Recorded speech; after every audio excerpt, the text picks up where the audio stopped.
have a worldwide exclusive for national radio interview coming up for you right now. The interview is with Blair Hamrick. He is one of the two people, the other is Gregory Thorpe, who were former employees of GlaxoSmithKline. And Blair, in particular, was a drug rep. And as he began to see some, well, let's say, not quite so above-the-board activities going on inside the company, he raised the alarm. And he ended up losing his job and has been out of work for many, many years. We'll talk about that. And ended up turning information over to the Department of Justice, which then reached a $3 billion settlement with GlaxoSmithKline. That was widely distributed or widely publicized in the last week or so. And it's the largest settlement in the history of Big Pharma. Now, Blair joins us now here on The Alex Jones Show to give us details about what he saw going on inside the company. This will give you a clue about the runaway criminality that exists today in what I call mafia medicine. And Blair Hamrick joins us by Skype video to give us the details. Blair, welcome to The Alex Jones Show. Hey, Mike, nice to be here. Thanks a lot for having me. You bet. It's great to have you on. Now, give us just a quick background for the many listeners across the country and around the world about your, how did you start out with Glaxo? I mean, what position did you have there? I started out with Glaxo as a sales rep, just a sales rep calling on primary care physicians. After a couple of years with the company, I was promoted to what was called a therapeutic area specialist. And what that is basically you call on specialists, more specifically neurologists, doctors who have not your primary care guys, but your specialist. And my job essentially was recruiting these specialists to speak to other physicians about Glaxo products. Now, I know that we spoke before, and I asked you about the kickbacks and the bribery to doctors. I know that in that position as a specialist, one of your jobs was to recruit doctors and make sure they were paid very well to go on speaking gigs. You told me they could make as much as $2,000 for a 30-minute speech promoting a drug to other physicians. Tell us about how that worked. Well, how that works is, depending on how desirable the physician is, interestingly enough, there's a website where people can look and see if your personal physician is in the pocket of Big Pharma. It's called ProPublica.com. And you can, and it only goes back for about a year. Of course, pharma doesn't want to disclose what they've been paying the physicians before that. But anyway, it's based upon how desirable the speaker is, meaning how well thought of he was, or if they were a high writer, if they wrote a lot of prescriptions, if they had a lot of business. And it could be anywhere from $500 a talk to $2,500 was one of the most that one of my physicians got. But they could stack these. They could have multiple talks in one day. I remember you saying it. So they could rack up, let's say, $6,000 in one day. And it was so lucrative for some doctors, these kickbacks, that they actually stopped seeing patients in their own practice and just became sort of professional speakers making all this money. Right. Well, I mean, as I told you before, I mean, some of these offices I would go, I'm sorry about the dog barking. It's all right. He's enthusiastic about this too. Yeah, she sure is. Anyway, a lot of these, many times I would walk into offices and docs are like, "Oh, you're the guy who sets up the programs. Can you get me a gig?" And so these docs, they would all their travel was paid for. They would schedule them for sometimes a breakfast meeting, a lunch meeting, and a dinner meeting all in one day. And so they get 3 honorariums is what they call it. And so they get 3 of their speaking fees. So this was characterized by the Department of Justice as a system of kickbacks, and it really is generally just called bribery. It seems like these doctors were being financially incentivized or sort of paid as a, quote, speaking gig when they would write higher prescriptions for the GlaxoSmithKline drugs But a lot of these doctors really in the open market wouldn't command those kinds of speaking fees, and often they would just speak to just maybe 6 people at a time or things like that. Is that correct? That's correct. I even had one physician. We flew to Louisiana, and he wanted me to go with him, and he spoke to one physician. So there was 5 drug reps, one physician, the doctor that I brought in, and we went to a fish camp in Louisiana. And I don't recall what his honorarium was at the time, but it was a nice weekend for him to go home to his hometown, and so I mean it's a pretty nasty business. I mean it's and as I said, if you read ProPublica, you can see that there's guys still making a lot of money doing this. Well, yeah, one doctor, this came out in the Department of Justice lawsuit or settlement documents. One doctor was paid, I believe, around $2 million. It also came out that another celebrity radio doctor had received, I think, $275,000. That was reported in the Wall Street Journal. And that he then went on the air and discussed, I think, intimacy or depression during intimacy, but failed to disclose to his audience that he was taking money from the drug company. That's right. I think that was Dr. Drew. Yeah, right, Dr. Drew. Dr. Drew, and he was discussing intimacy and depression because many of the SSRIs have sexual side effects, a decreased libido. And so what Glaxo decided to do was that because Wellbutrin's not an SSRI, they decided to promote it to increase libido. And that's when they came up with that catchphrase, the happy, horny, skinny drug. It was, I mean, these are chemical compounds that are very dangerous, and they're not toys. It's not a game. And unfortunately, the company just seems very cavalier in the way that they handled it. Now, you told me in a previous conversation, and folks, you can check out some of these quotes on naturalnews.com. Also on Infowars.com, I'm sure these quotes will be there. Remind the guys to post that from our site.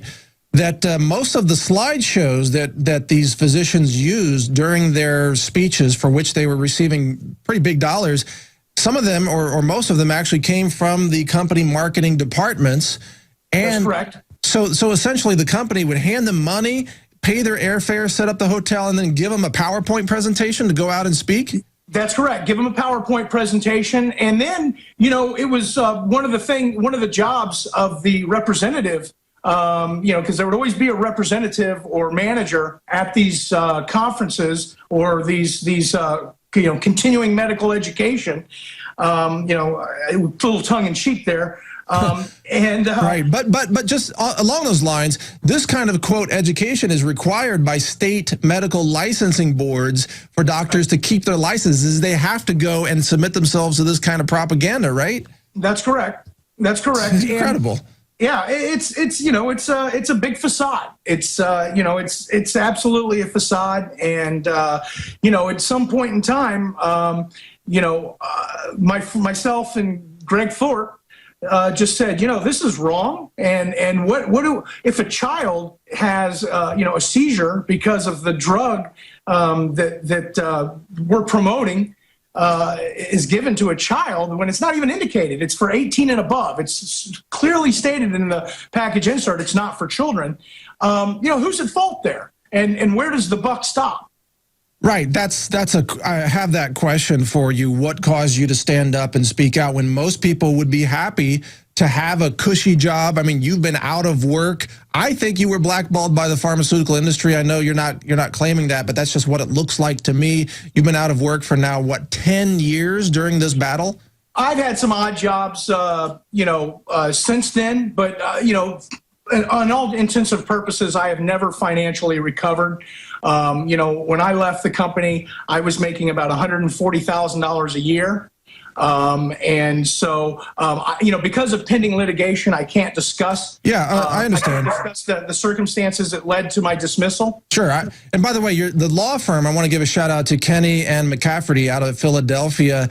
That law firm specializes in whistleblower cases, and they took on your case, and they achieved quite an amazing victory, the largest settlement in the history.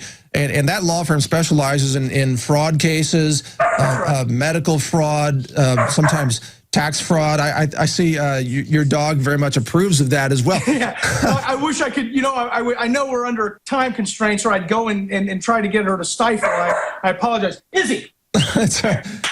It's right. Let me throw in a comment here. Yeah, go if you want to do that. Let me grab the dog. I'm sorry. Let me throw in some comments here while you're doing that. We'll have better audio clarity for everybody. But folks, this is real radio. This is live radio, and Blair Hamrick, that's where he lives. He gave up a cushy job. It could have been a very wealthy situation for him. He gave that up to tell the truth, to blow the whistle, so that he could then help protect other people from this kind of thing going on. And by the way, he told me in a previous interview that at the time he left GlaxoSmithKline, they had over 40,000 speakers on their speakers bureau.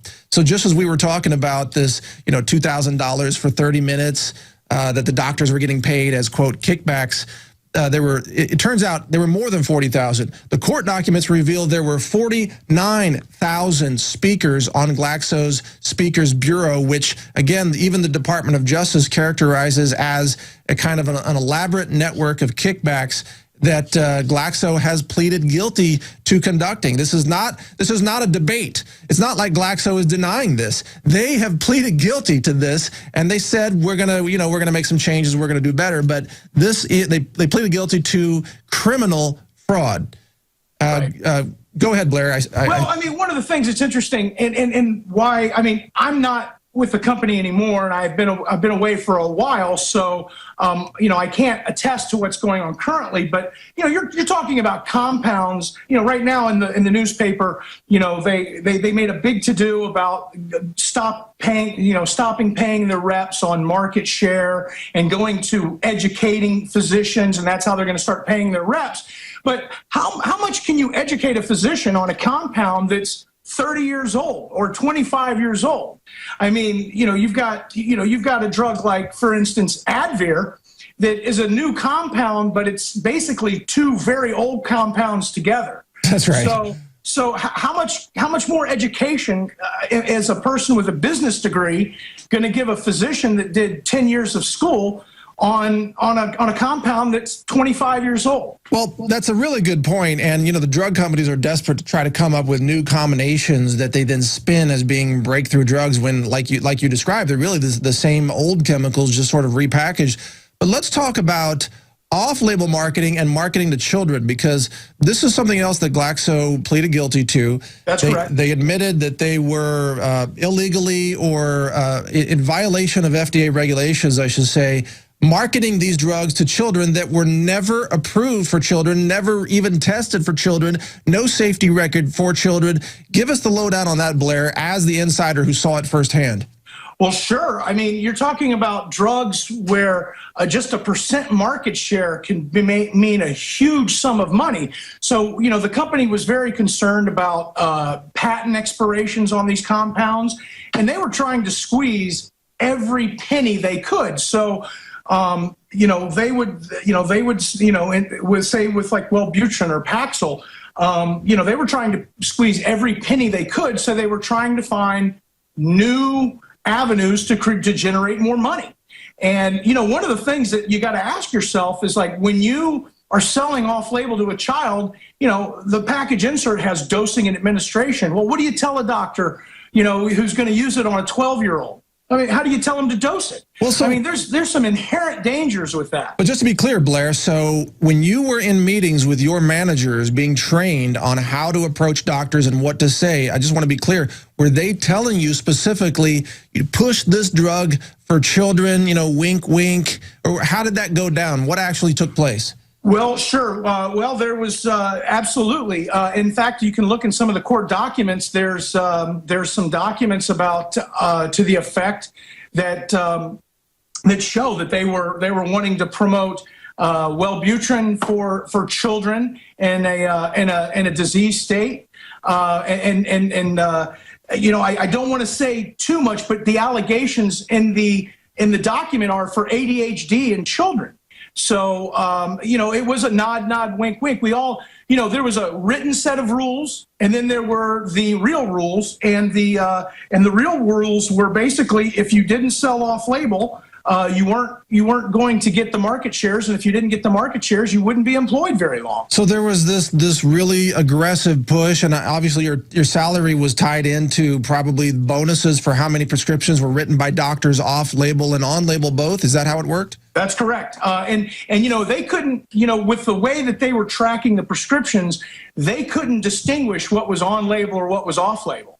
It was, it was just get the prescriptions at whatever cost. And if like you said, if you weren't making the numbers, you were then if you were falling to the bottom half of the pool, then they would target you and coach you to start pulling your numbers up. And so the way to get numbers up was to do speaking programs, bringing these what are called thought leaders in to engage with your physicians, whether it was just bringing a doctor in for a lunch or having a dinner program.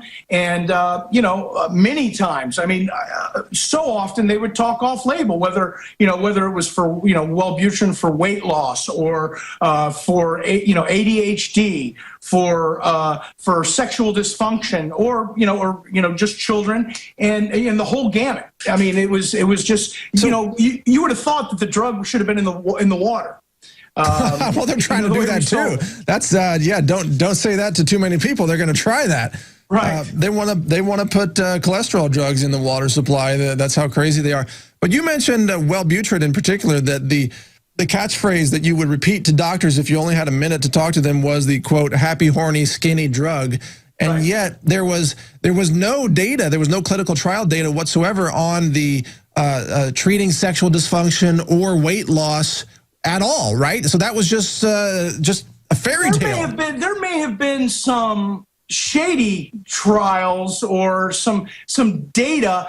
They also did this thing called the fax back, where you would engage with your doctor, and of course they would instruct you to, according to our allegations in the complaint, they would instruct you to write, doctor request off-label information on whatever drug, and then you would call an 800 number. All right, Blair, we got to go to a break here. Okay. Stay with us. We'll continue with you on the other side of this break. Incredible information here from an insider previously with GlaxoSmithKline. Stay with us. We'll be right back with much more straight ahead. Now, there are hundreds of great products at InfoWarsTeam.com, but I want to point out the 3 that have helped me lose 37 pounds in just 2 months. Products like Beyond Tangy Tangerine, Pollen Burst, and Rebound. When I started taking the Tangy Tangerine and other products every day, I lost more than 37 pounds in just 2 months. Now that's results. I want to challenge my listeners to go to InfoWarsTeam.com and to order just 3 of their products, and you will see the changes in the way you look, feel, and in your appetite almost immediately. Start your journey to health and wellness today. InfoWarsTeam.com.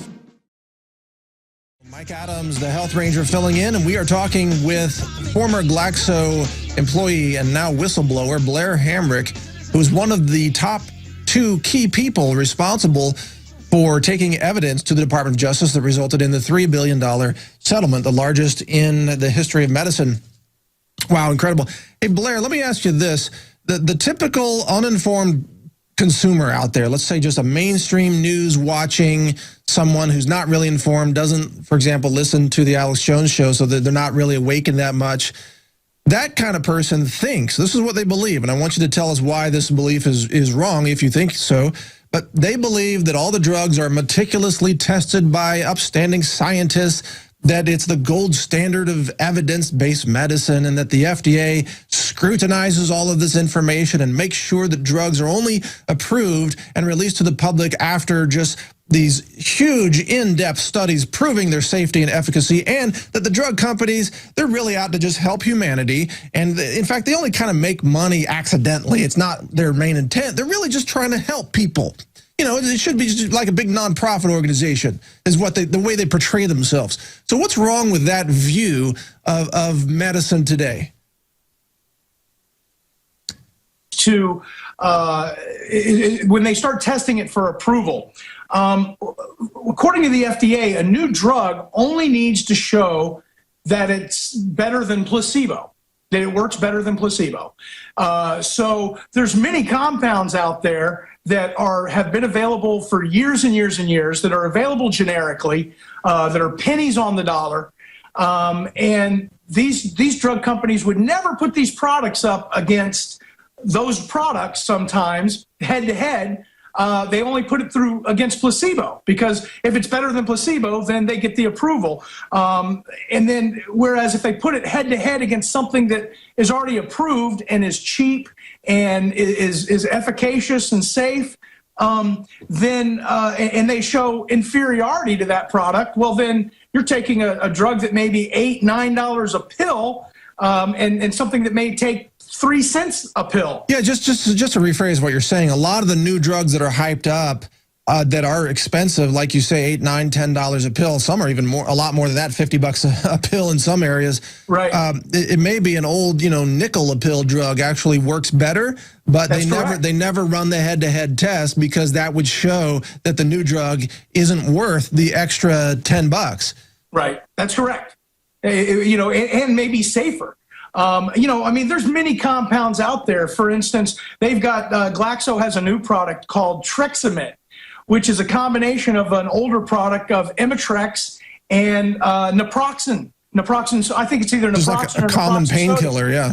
Right, and naproxen has been, that drug is like 45 years old. And Imitrex came out in 1991, I think is when that drug was launched. So there you've got a 20-year-old drug and a 40-year-old drug. They mix them together and they call it a new drug. Well, and then at the same time, you've got the drug companies actively interfering with the generic drug manufacturers trying to bring drugs to market for cheaper prices. I saw, for example, I think AstraZeneca just got slapped by the court for trying to engage in that. Pfizer's being sued under allegations of price fixing and monopolization to prevent a competing generic cholesterol drug from entering the market that would potentially reduce their sales of, I believe, Lipitor. So you've got these drug companies actually working against the interests of consumers. So, why doesn't the FTC get involved in anti-competitive practices with these companies? I don't know. I can't answer that question. But, what I can say is that for every day that a generic stays off the market, they make tens of millions, perhaps hundreds of millions of dollars a day. Yeah, they're making money every minute. Stay with us, Blair. Sure. Please stay with us. We're going to continue in just a minute with much more from Blair Hamrick. Everything we said came true. Everything we've done has been right. Continuing with Blair Hamrick, the whistleblower, former employee of GlaxoSmithKline, one of the key informants that went to the U.S. government that then took action and got a $3 billion settlement out of Glaxo. Now, we're going to continue with Blair for this segment and, in fact, for the next half hour, so I hope you can stay with us, Blair. But here's some of the stories we just spoke about. AstraZeneca tries to block generic drug approvals, gets slapped by the court. And there's just another case of pharmaceutical companies trying to interfere with free market practices that would actually benefit consumers. And this is routine.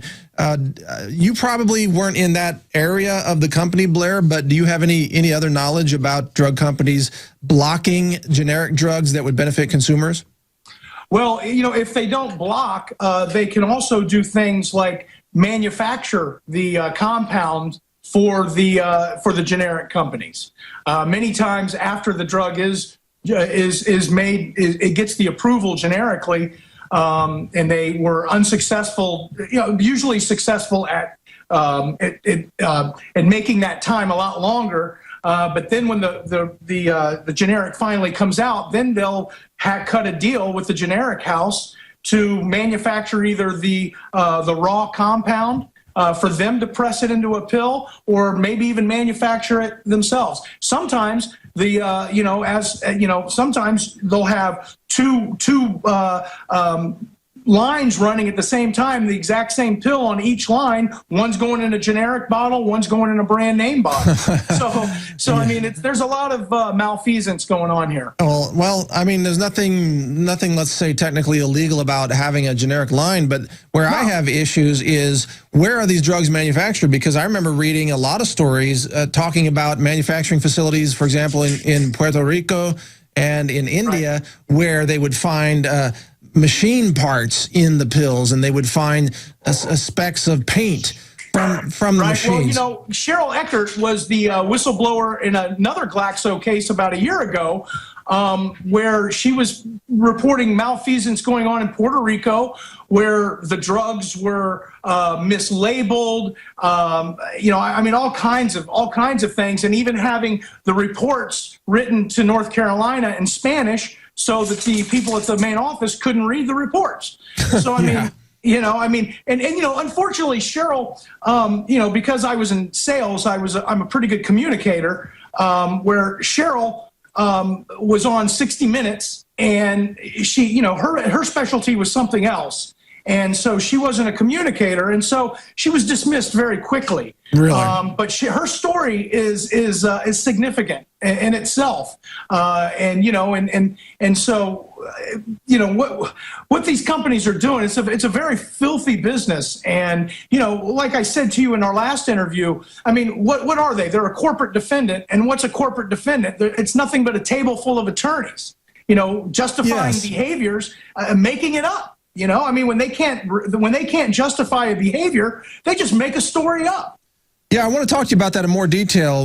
This segment is not carried by all of the radio affiliates, so when we get into the next segment, I want to ask you about CEOs being held criminally responsible, which hasn't happened yet, but I believe that should happen, and I want to get your views on that, Blair. Sure. How come these companies can simply admit to felony crimes, admit to fraud, admit to violating federal law, pay a fine, get away with it, nobody gets arrested, nobody goes to jail, nobody goes to prison, and they just keep doing it over and over again. In this case, for example, Glaxo paid its $3 billion fine out of, quote, cash reserves. Right. Yeah, this company's so big, they have $3 billion sitting around. Can you imagine that sitting around? Hey, is there $3 billion under this table anywhere? They just pull it out, pay it to the government, and keep doing business. It's incredible. But stay with us, Blair. We got to go to a quick break, and then we'll be right back on the other side with more insider details. Sick of the globalists, eugenicists, control freaks adding poison to your water and laughing as you get sick and die? Start purifying your water with ProPur. My friends, I've done a lot of research, and the best gravity filter out there, bar none, is ProPur, and it's available discounted at Infowars.com. Its filters are silver impregnated to prevent bacterial growth. There's no priming required. It's NSF 42 certified. Optional fluoride filters can reduce fluoride up to 95%. Easy to set up and use. Doesn't require electricity. Purify water from lakes, streams, ponds, and wells. This filter system leaves in beneficial minerals, which is key. Save money by not buying bottled water and avoid BPA that leaches from the plastic. ProPur is the best gravity-fed filter out there. It's what my family uses. Infowars.com already has the lowest price on ProPur. But if you add the promo code WATER at checkout, you get an additional 10% off at Infowars.com. You can also call to order 888-253-3139. So go ahead and call in if you've got questions or comments about Big Pharma in general. Just remember, Blair can't answer your health questions, and I cannot either. We're not doctors, so please don't ask us health questions. But Blair, getting back to you, we spoke about the importance of having some corporate responsibility for these kinds of actions. Why is it that nobody's going to jail? You know, nobody's being arrested. The CEO of Glaxo is not being investigated or prosecuted for these crimes that his company has admitted to committing. Why is that? How does that make you feel, man? Well, I mean, it's the veil of the corporation. I mean, you know, a corporation is basically a sociopath, and they have so many veils of protection that. You know, and so many attorneys, you know, nobody's going to face the music. And, you know, unfortunately, maybe somebody in the UK will wake up. I mean, I've already heard that some prime ministers in the UK are calling for an investigation of Glaxo to see if they really have changed like they say they have. And, quite frankly, if they are a changed company, then why doesn't Glaxo HR give me a call and try to hire me back in their compliance department? I'd gladly go back to work for them in their compliance department. Oh, yeah, I bet they would love that, you in their compliance department. Yeah. But, hey, who knows? Maybe that's some way they could actually show that they're serious about reforms. But here's something interesting. In the natural products industry, if let's say a provider of cherry supplements is investigated by the FTC for what is essentially the same as off-label marketing or making invalid marketing claims, the FTC will often go in and seize all their inventory, shut down their entire company, seize the entire customer email list, seize all the computers, all the literature, everything. This happened to the Life Extension Foundation many years ago, by the way, in an FDA raid. And then they will require the company to refund the money to every customer in the history of that company. So my question is, as someone who's covered this journalistically, why doesn't the FTC or the FDA go in and require Glaxo to refund all the money from all the sales of these drugs that they admitted to off-label, fraudulent, criminal marketing? And wouldn't that make sense? Refund everybody. Right. Well, absolutely. I mean, listen, one of the things, I mean, I've suffered. My family and I have suffered for me blowing the whistle, no question. But I haven't suffered nearly as much as, say, some mother or father whose child committed suicide because their child's doctor was marketed, Paxil for off-label. I mean, I keep that in perspective. Yeah. I don't know. It would be a breath of fresh air if the punishment fit the crime. It really would be, because then it would be a disincentive. And exactly. And the companies would stop doing the behavior. That's the issue. You just nailed it right there, Blair. It's a disincentive because right now, let's say Glaxo might have made, I'm just guessing, $30 billion off of selling these drugs. So, okay, $30 billion, they set aside $3 billion and have a stack of cash in the CEO's office, let's say. That'd be a pretty big stack, even in fiat currency. But they take the $3 billion, when they get caught, they take the $3 billion, hand it to the feds and say, we're going to keep doing business. And they never have to pay back their profits that they made illegitimately in the first place. So they just keep doing business. It's just a cost of business. It never ends. And the way the law reads, the way the False Claims Act reads, it's supposed to be $10,000 per violation. So when you start thinking about every prescription, a $10,000 fine per violation, the company's not allowed to do business with if convicted, the company's not allowed to do business with the federal government at all. Well, and that's the other thing. Pfizer setting up the dummy corporation to take the fall. It's all smoke and mirrors. Why does Medicare and Medicaid keep doing business with these companies that admit to felony crimes? Why does Obamacare force us to do business with these companies by forcing us to buy into a health insurance system? And I know your thoughts on, you like the fact that everybody needs some kind of health care safety net. I understand that. Right. But shouldn't we have a choice and not be forced to do business with criminal companies? I concur with that completely. I mean, I think that, like our education system, everyone has a right to a basic high school education. Right. I think that everyone should be able to get, health care, but I don't think, what's been proposed is the right way to go about it. No, look, I used to live in Taiwan, and that's where I went out of college because we're in an economic recession at that time.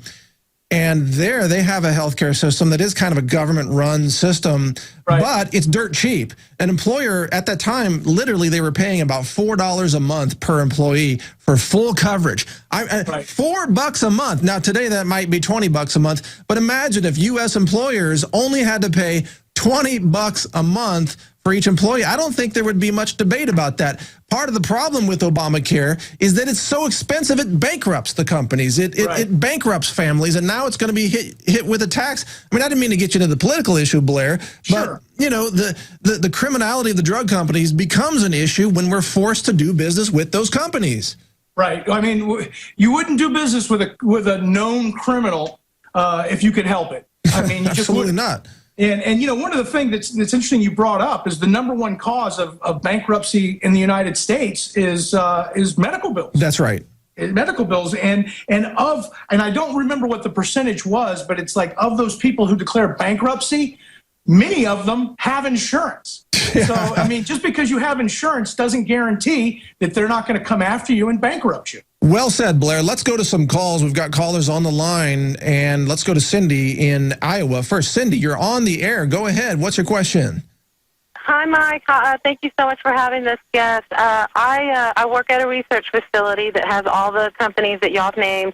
I wanted to say that I don't think the efficacy of a lot of the drugs can be pure as they're reporting to the FDA when we perform procedures on subjects that they do these studies for a living, and you're supposed to have a 30-day washout, but yet they do, because there's not like a main database to show all the research places who has done a study. People will do it with those drugs in their system because of money and the financial benefit way before 30 days. And I know this because I've been working at this facility over 10 years, and I've heard, subjects talk. And so that is so, to me, how in this age of, technology, how can that be going on? Because that's the efficacy in what y'all were talking about, the safetiness of these drugs. So you're saying that about the 30-day washout, you're saying that then they decide they eliminate people from the trial that are having bad results to shape the data to look better, that kind of thing? No, what I'm saying are the subjects, there's no regulation because the subjects are lying. They're going to other facilities before that washout and doing studies, and there's no database in the research industry have. And so how can the efficacy of the drugs, you know what I'm saying? So they're actually involved in multiple clinical trials at the same time and stacking drugs and things like that. Exactly. Good question. Good question, Cindy. Thanks for your call. Blair, your comments on that. I know you weren't in the research side of the company, so your comments may be limited, but does that ring a bell to anything? Well, I mean, what are your thoughts? Well, I mean, I do know how to read the studies, and I can pick apart a good study and a bad study. And unfortunately, many of the people that have to be in these, that are in these studies, they're doing it for financial reasons. They're not doing it because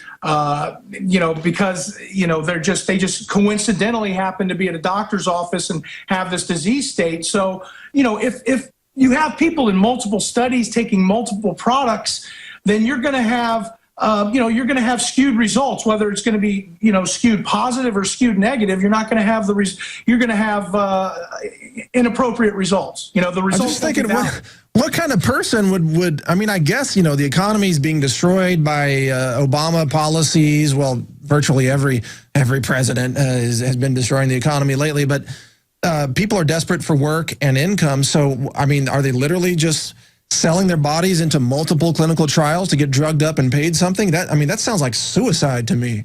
It really, I wouldn't do it. I mean, as desperate as I've been in the past 10 years, I wouldn't do it either. But you see it in the newspaper all the time, drug study, we'll pay you for your time. And so, you get to see the doctor for free. And so, they coerce you into this, and you become a human guinea pig. Wow. And then of course, well, I remember the quote, this was a pharma discussion behind the scenes. Why do you use human guinea pigs? And the answer is they're cheaper than monkeys. I mean, lab monkeys cost more money than paying a human down the street to do it. It's incredible. Right. And the animal rights folks would be offended if they what they do to the and rightly rats so. and the monkeys and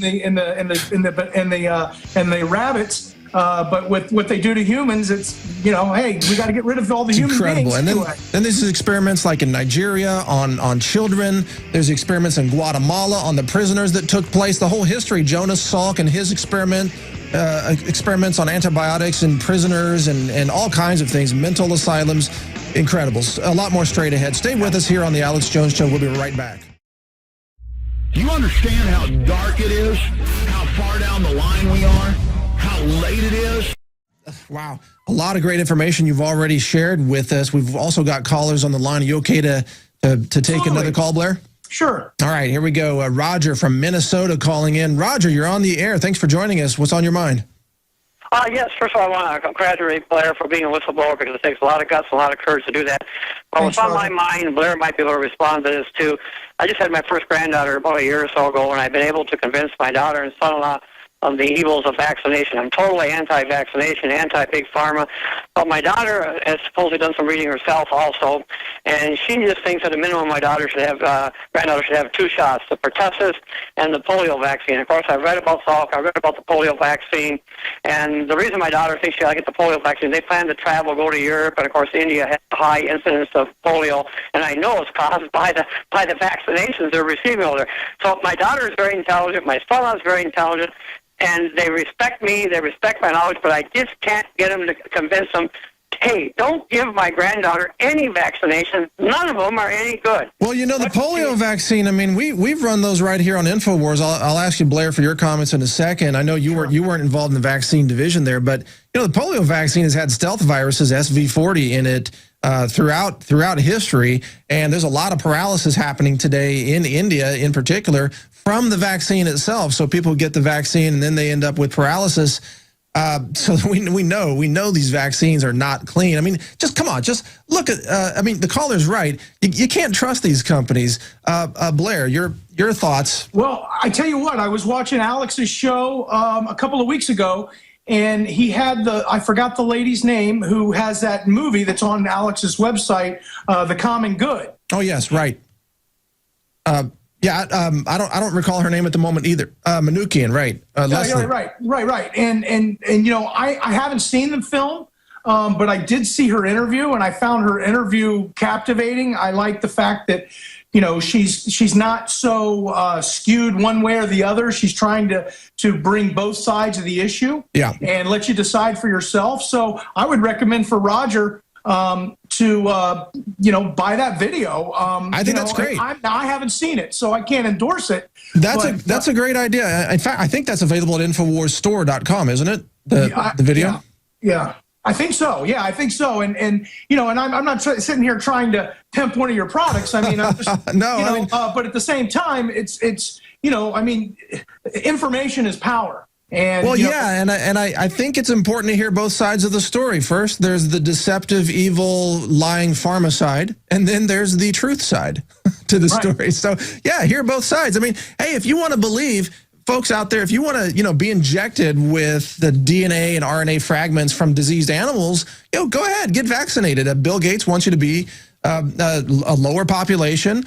Infertility, reduce human population. You can be part of that. You win the Darwin Award. You can give yourself the Darwin Award by getting vaccinated. That's my answer to that. But let's take another call, Blair, because I love these calls. We've got Ed in Arizona now joining us. Ed, you're on the air with Blair Hamrick. Go ahead. Hey, great to talk to both of you guys. I just wanted to get your take on the massive drugging of the youth we have going on in America right now. I, as a teenager, was kind of rebellious, kind of questioning the system. So, you know, my parents, they meant no harm. They thought they were doing what was best for me at the time, took me to see a doctor. And long story short, got put on a Effexor and had some real nasty side effects. I mean, I turned just into an absolute zombie, gained a bunch of weight. I mean, there's no way you can wake up if you're taking those drugs. So I just wanted to get your guys' take on that. Good point. Go ahead, Blair. Well, I tell you what, you know, I mean, unfortunately, you know, what pharmaceutical companies have done to bastardize the research, you know, and you know, when I was a rep, they used to call, you know, some of the other reps from competing companies would call Effexor side Effexor, and you know, I mean, just beating up drugs for no reason. But you know, I don't know whether it was a primary care physician that put you on the medication or whether it was a psychiatrist that did so. I mean, you know, unfortunately, these compounds have side effects and they're dangerous. So, you know, to cavalierly, I mean, I'm sure your parents were just trying to help you out. And because, you know, going through, you know, the problems of adolescence. But you know, I mean, for instance, because childhood is a disease, I guess, is the thing. It's called the human condition. Okay, you know, people Blair, get sad. Blair, we're out of time, but I want to thank you for joining us. It's been an inspiration to hear you telling the truth. You're awesome. And please keep us posted about the outcome with the Department of Justice. Will do. I really appreciate you having me. All right. Great to have you on. That was Blair Hamrick, everybody. And I'll talk to you after the show, Blair. Just touch base with you. Great guy, just willing to tell the truth. Stay with us. A lot more straight ahead. Ask yourselves, what are you doing in this time of great challenge? What are you doing to unlock minds?